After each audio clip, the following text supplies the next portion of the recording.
2008, remember when everything crashed, right? They said it was because people like us had overstretched. We'd taken too much house, we didn't deserve walk-in closets and granite countertops, and it was our fault that the local credit markets collapsed. And that's not true. What happened was that the Treasury Department found out that there were no mortgages in the mortgage-backed securities, which were kind of like a mutual fund with shares of stocks in companies. Well, these were mortgage-backed securities or shares of houses, right?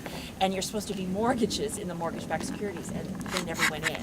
And they found that out when Lehman Brothers went south. They went in, they looked at the book. So instead of telling the American people and the global credit markets the truth, that there were no mortgages in mortgage-backed securities, which means that pension funds think they have $100 million MBS, that they don't have $100 million, because if there aren't $100 million in mortgages in there to back it up as collateral, then there is no money.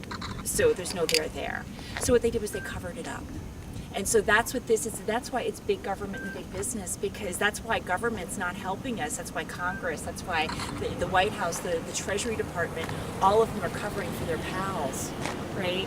So they've left the homeowner in the dust, and that's why we're doing what we're doing, because homeowners need to know this, and they need defenses. 95% of the people who are served with a foreclosure complaint in New Jersey don't show up. And the 5% who do are so overwhelmed they don't do it correctly because it's such a convoluted system that it's almost impossible to navigate without an expensive attorney.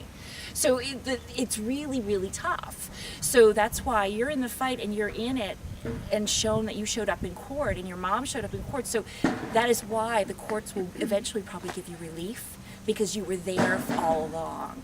If a homeowner doesn't respond, then they give up their rights.